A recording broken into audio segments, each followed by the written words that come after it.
Selamat sore teman-teman sekalian. Selamat jumpa lagi. Apa kabar? Sehat selalu.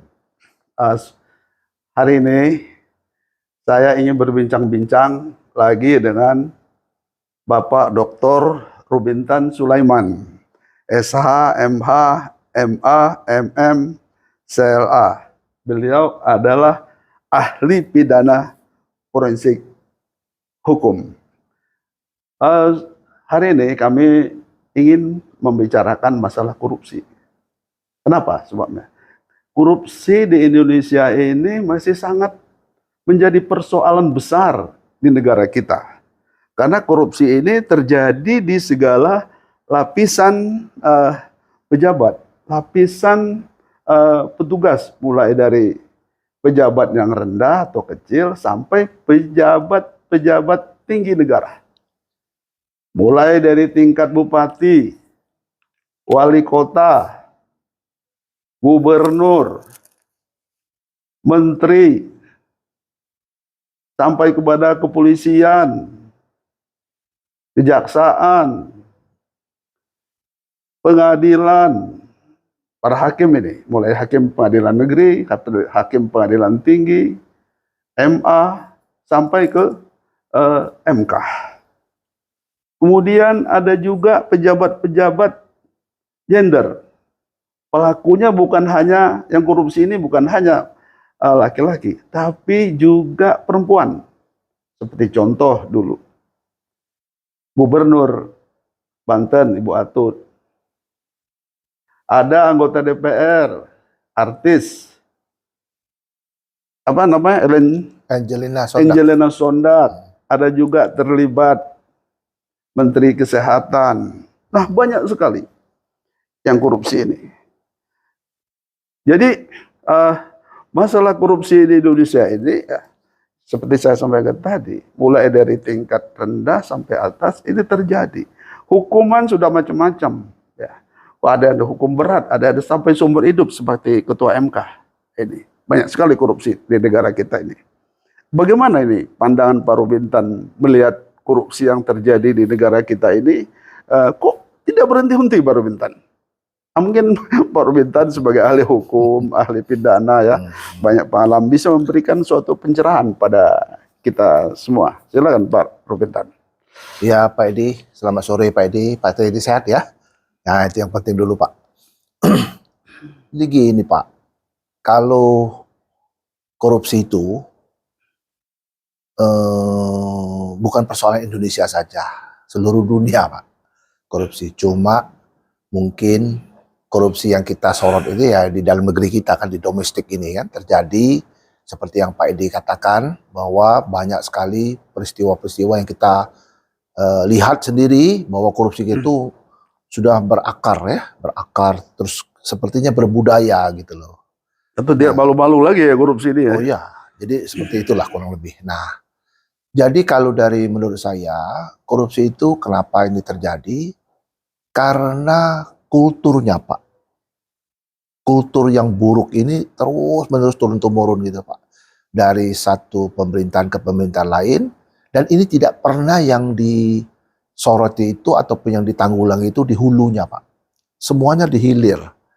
Jadi penindakan, tapi tidak pernah diurusi di hulunya Pak. Maka itu yang saya mau mencoba untuk memahami pemikiran Pak Jokowi ini kan, revolusi mental itu ya. Beliau tuh menginginkan pemberantasan korupsi itu bukan di hilir Pak, tapi lebih banyak di hulunya. Cari sebab akar masalah mengapa terjadi korupsi itu Pak.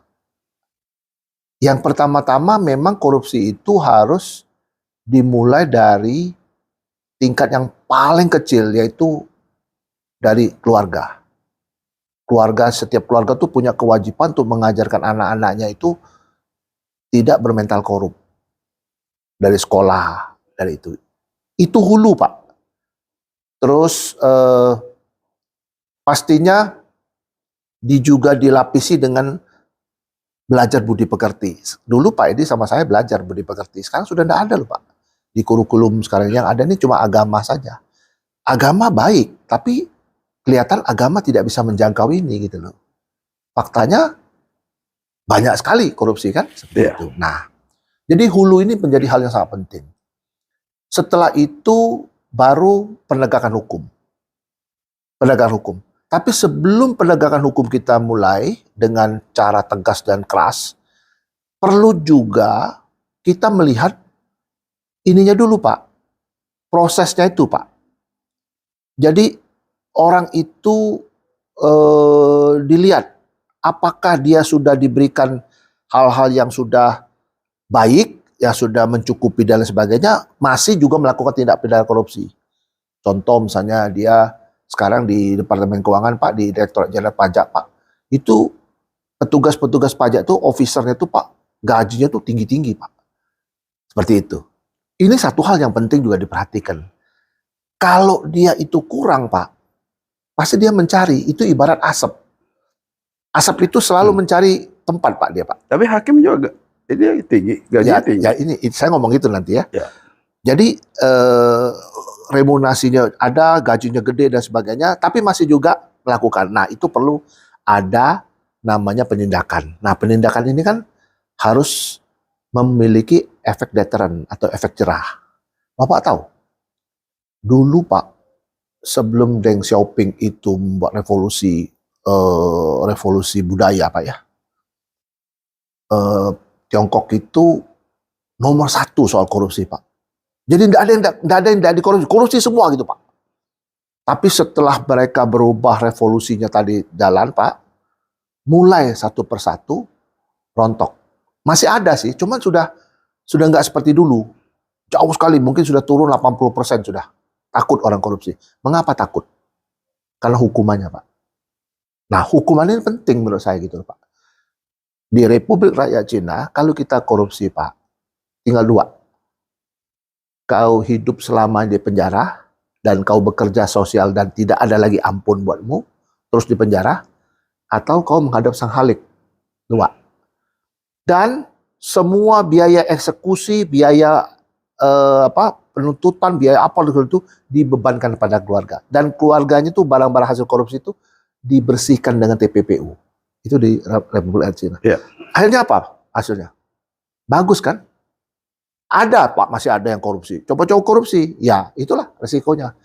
Lebih lagi kalau kita lihat di Korea Utara, wah Korea Utara tuh sampai kakek, nenek apa segala, ya bisa dieksekusi semua Pak. Maka tuh takut bener orang dengan korupsi ini. Nah di Indonesia Ya. mungkin perlu Pak menurut saya supaya menghentikan budaya korup ini Pak. Tapi mesti kita lihat dari hulunya Pak. Kita perbaiki dari hulu. Contoh ya, yang kita bisa dari rekrutmen, misalnya kalau kita ngomong di dunia kita di kepolisian Pak, waktu dia menjadi polisi apa segala itu sudah mesti masuk doktrin tuh Pak. Doktrin udah masuk, semua udah masuk supaya terbentuklah mental yang seperti yang Bapak tadi katakan di awal tadi. Mengapa kok banyak sekali begini-gini? Karena dia ini kosong Pak. Masuklah mental-mental seperti itu sehingga Tapi itu ada. begini Pak Robintan, saya tambahkan sedikit ya. Itu dulu ada tuntutan reformasi. Tuntutan reformasi antara lain kita memberantas KKN. Kemudian kita dirikan atau kita bentuk yang namanya KPK. Dengan wewenang waktu itu kita kasih wewenang yang luar biasa. Yang dilandasi dengan hukum. Tapi kenyataannya korupsi tetap saja itu. Tidak ada takutnya. Ya karena Pak, begini, itu kan, makanya itu dari yang saya ngomong tadi, dari sisi penindakannya saja Pak, kan nggak bisa efektif. Sekuat apapun KPK melakukan tindakan itu tidak akan membuat efek jerah. Kenapa? Bapak tahu hukuman-hukuman tuh, kan di pengadilan di korting Pak. Kan ini rahasia umum sudah di korting, dipotong dan sebagainya. Bagaimana orang itu membuat jerah ketika dia mendapat hukuman itu? Dan Bapak lihat, Bapak bedakan nih Pak. Kalau di Tiongkok si koruptor itu ditampilkan di pengadilan itu, raut mukanya sama yang kita beda loh Pak. Kalau kita masih bisa lambai-lambai tangan, bisa senyum, bisa, ya kan Bapak kita lihat tuh kan. Kalau di Tiongkok itu Pak, Bapak bisa lihat di YouTube di mana-mana. Mukanya tuh Pak, muka apa ya? Ya kan kita bisa tahu kan muka stres apa enggak. Itu Pak bedanya Pak. Jadi menurut saya Pak, memang harus ada satu terobosan yang dilakukan oleh negara kita ini, nanti siapapun nanti yang memegang otoritas, membuat terobosan ini Pak. Tapi lebih penting lagi adalah penyelesaian itu atau pencegahan itu. Preventif resource itu ada di hulu. Ya, kalau kita lihat ya, setelah reformasi, kemudian beberapa presiden, sampailah kepada Presiden Jokowi. Pak Jokowi punya program Nawacita. Ya. Nawacita kemudian itu mengutamakan pemberantasan korupsi waktu beliau masih pertama. Tapi nyatanya kemudian dari segi pemerintahan Pak Jokowi sebetulnya sangat kuat ya. Beliau punya alat untuk memberantas korupsi, ada polisi. Ini memberantas korupsinya dia. Ini punya pemerintah ini. Ada kejaksaan. Kemudian ada yang bersifat independen, KPK. Tapi belum juga ada ini, ada kelihatan suatu perubahan untuk masalah korupsi di negara ini, Pak Wintan. Ya, masalahnya mentalnya Pak belum siap Pak. Ya. Kan orang-orang yang dipersiapkan di penegak hukum itu kan ada cerita masa lalu Pak. Yang berubah itu kan pemerintahnya itu Pak Jokowinya itu kan. Pak Jokowi yang di atas itu yang berubah kan, yang mau merubah kan. Tapi yang di bawah-bawahnya yang sudah dulu ngikutin pemerintah yang lama itu, yang tidak terlalu peduli dalam tanda petik soal korupsi itu kan, malah saya lihat tuh kayak nalatan pembiaran aja seperti itu. Itu kan merubah mental kan sulit kan Pak. Pak Edi percaya atau tidak percaya Pak? Orang kalau mau sholat tahajud, itu kan fajar Pak, pagi. Bangunnya jam 3 pagi Pak. Ngomongnya gampang loh Pak. Sholat tahajud jam 3 pagi. Kalau Bapak tidak terbiasa, sulit sekali untuk bangun itu. Benar kan Pak? Begitu juga mentalnya tadi Pak. Yang tadi Bapak bilang ada polisi, ada jaksa, ada segala macam itu segala itu. Tapi kalau mentalnya itu belum berubah Pak. Mental ini basic Pak. Fundamental norma fundamental itu di situ Pak. Maka itu ketika hukum itu baik, hukum itu sudah banyak bisa mengakomodir segala sesuatu kebutuhan masyarakat terhadap hukum ini, kalau dilakukan oleh aparat yang mentalnya tidak baik. Itu sama seperti Pak, mobil yang bagus, yang baru, disupiri secara ugal-ugalan. Pasti kecelakaan kan Pak? Apalagi supir ini tidak mengenal mana rem, mana instrumen dalam mobil itu. Ya. Seperti itu Pak. Ya. Simpulannya itu Pak. Ya, jadi tadi Pak Rumintan mengatakan bahwa korupsi ini supaya bisa terjadi, yaitu karena kultur ya. Ya, kultur. Mungkin perlu penegasan lagi dari Pak Rumintan yang disebut perubahan kultur di sini agar bisa memberantas korupsi itu bagaimana Pak Rumintan? Begini Pak, ada pepatah dari apa ini feodal, kultur feodal yang ini ya mendorong. karena salahnya dari awal Pak. Pemimpin kita ini salah. Kadang-kadang kita bukan milih pemimpin, kita memilih orang-orang yang mempertahankan kekuasaan saja gitu loh. Jadi bukan pemimpin. Jadi dia tidak peduli yang seperti itu. Kan ada pepatah kuno Tiongkok Pak. Bapak mungkin pernah dengar tuh. Lebih sulit merubah karakter manusia daripada merubah gunung. Sulit Pak merubahnya Pak. Ya. Nah sekarang bagaimana caranya itu? Kan tidak ada kata menyerah. Kita harus berubah. Berubahnya dari mana? Dari pribadi masing-masing. Kalau kita tidak bisa merubah sesuatu, kita jangan ikut bagian dari situ, udah lebih dari cukup. Dan dari pribadi masing-masing itu diwujudkan dari keluarga tadi. Iya, harus Pak, dari keluarga, dari pertemanan. Kita yang jangan lakukan itu gitu loh Pak. Karena kita tahu kita nggak sanggup. Ya kita jangan lakukan. Kalau ketika kita tidak lakukan, Pak Edi tidak melakukan, siapa tidak melakukan, jadi Pak itu kultur tuh Pak. Seperti contoh Pak ya, contoh Jepang itu Pak, ya kan, terkenal bahwa orang-orangnya itu Pak jujur Pak. Itu Pak, mereka kalau malam minggu Pak, mereka tuh minum sake, mabok. Yang dari kantor yang nggak sempat pulang lagi. Jam tangannya bagus-bagus, duitnya banyak apa segala itu. Ketiduran di jalan Pak. Nggak hilang. Mental. Kita bicara mental gitu loh. Nah kita ini harus belajar tuh, maka tuh revolusi mental tuh jadi hal yang penting Pak gitu loh. Bagaimana Pak caranya ngerubah itu? Nggak bisa Pak ngerubahnya Pak.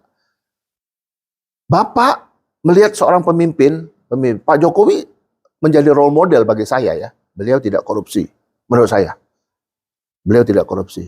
Dan dia buktikan itu, dia tidak korupsi. Sampai ada pengakuan dari Pak, siapa tuh, Pak Prabowo, ngomong bahwa beliau ini beli ini. Itu benar apa yang terjadi. Menurut saya Pak, seperti ini Pak, contoh pemimpin ini Pak. Ini bisa jadi role model kan, dengan kekurangan-kekurangan beliau kan, pasti manusia ada kekurangannya. Tapi yang saya tangkap itu beliau ini sudah membuat satu contoh role model kepada kita bahwa dia mulai dari dia tidak korupsi. Nah kita harus ikut gitu Pak. Kalau saya Pak secara pribadi, saya nggak mampu merubah itu. Tapi saya nggak mau ikut gitu loh dalam korupsi. Tapi begini Pak Rubintan ya, kalau yang berubah itu hanya Pak Jokowi, ya kan susah. Kemudian saya mendapat suatu masukan atau berita ya yang disampaikan oleh Pak Mahfud. Pak Mahfud mengatakan bahwa mafia korupsi itu ada di DPR, kemudian ada di pejabat pemerintah. Itu ada mafia korupsi di sana. Ya. Nah ini bagaimana nih? Kalau misalnya terjadi di anggota DPR ya, itu, atau di pejabat pemerintah kan sulit. Ya, gitu gini, Pak Jokowi juga sulit. Ya betul Pak, betul. Kan kita ini kan tidak punya budaya keras seperti yang dilakukan oleh Tiongkok Pak ya. Tidak. Ya kan kita tidak bisa buat itu Pak. Kalau memang betul-betul seperti bisa dicontoh apa di Tiongkok itu Pak. Presiden itu Pak, kepala negara itu bisa buat dekret loh Pak, atau bisa buat perpu loh Pak, untuk menghukum mati semua orang-orang itu. Bisa, lah kalau dia buat perpu nanti dipertanggungjawabkan gitu, bisa. Tapi apakah bisa di negara kita yang apa namanya, yang humanis dan sebagainya tadi, demokrasi dan sebagainya, yang kebablasan menurut saya juga demokrasinya itu. Nah, sekarang pertanyaan mungkin yang saya tajamkan dari pertanyaan Bapak tadi. Korupsi ini bisa hilang nggak di bumi Indonesia ini? Nggak bisa, Pak. Karena semuanya itu sudah kultur gitu, Pak. Kultur tuh apa ya, Pak ya? Bahasa ini terang itu, kultur tuh kebiasaan-kebiasaan yang tidak bisa dirubah. Seperti kita nih, Pak ya. Kita Muslim, kita sholat 5 waktu. Cara sholatnya tuh, nah itu, cara sholat itu gitu loh, Pak. Bagaimana merubahnya? Gitu loh, kira-kira. Apa namanya, cara ininya itu. Nah, kultur tadi, Pak, untuk merubah itu, Pak, perlu namanya revolusi mental tadi, Pak. Dari mana? Menurut saya, dari pribadi, Pak. Menurut saya, Pak ya, kalau ada yang korupsi, kita jangan ikut. Itu sudah baik, sudah paling baik sudah. Kita jangan ikut aja. Kita nggak mau korupsi aja sudah. Kalau hukuman? Ya hukuman kan ada aturannya kan, Pak. Ya makanya kalau hukuman perlu keras seperti Tiongkok atau gimana? Menurut saya untuk nilai-nilai tertentu perlu Pak keras seperti Tiongkok, Pak. Gitu. Kan Presiden sudah nawarkan itu. Apa perlu hukum mati terhadap pelaku korupsi? Ya, dan itu mesti disambut baik sebenarnya. Menurut saya harus disambut baik. Tapi informasi yang saya terima anggota DPR masih. Nah tadi yang Bapak bilang tadi, anggota DPR punya mafia sendiri dan sebagainya. Itu Pak yang mesti dibongkar habis, Pak. Dibongkar habis. Nah sekarang begini masalahnya, Pak. Konstituen, istilahnya kan, yang pemilih kan, konstituen itu. Rakyat kita ini tidak terlalu pinter, Pak. Tidak smart untuk yang melihat-lihat itu, Pak. Dikasih gula-gula sedikit, wah dia pikir sudah itu. Itu Pak ya penyakitnya tuh. Kalau masyarakat yang pinter, dia nggak mau Pak memilih orang-orang yang ya begajulan itu. Nggak mau Pak pasti. Ya, Pak Robintan ya. Sedikit kita bicara tentang korupsi. Walaupun juga mengatasi masalah korupsi ini bukan masalah yang mudah ya. Tadi dikatakan oleh Pak Rubintan masalah kultur atau budaya. Jadi segala lapisan jabatan, segala lapisan masyarakat sudah terlalu terbiasa korupsi. Aneh kalau tidak lakukan itu. Ya. Nah itu terasa aneh. Nah, itu kan jadi kultur itu. Salah satunya kalau mau meniru ini revolusi mental itu yang terjadi di negara Tiongkok. Ya. Itu mulai dari Deng Xiaoping dulu ya. Dulu awal Deng Xiaoping, terus akhirnya ada sekarang kan ada beberapa perdana menterinya, presidennya itu ya. Iya. Itu dia yang meneruskan gitu loh. Jadi ada program Jiang itu Zemin, kan, nah itu salah satunya. itu berantas korupsi. Itu berantas korupsi, kemudian tegakkan hukum secara murni dan konsekuen, dan tingkatkan ekonomi rakyat. Ya. Kemudian lambangnya beliau itu dulu kan ada 100 peti mati itu. Ya itu. Dan beliau mengatakan, Jiang Zemin, ya. Siapa yang korupsi 99 kita hukum mati. Ya, saya salah satunya buat saya. Peti mati ini kalau saya korupsi saya adalah untuk saya.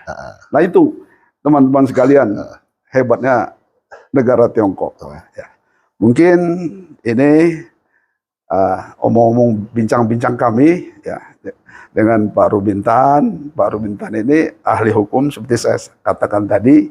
Beliau ini juga pemerhati masalah hukum dan ahli pidana forensik hukum. Mudah-mudahan apa yang kami sampaikan tadi bisa memberikan suatu pencerahan atau pendapat atau bisa memberikan motivator untuk berpikir kita bersama.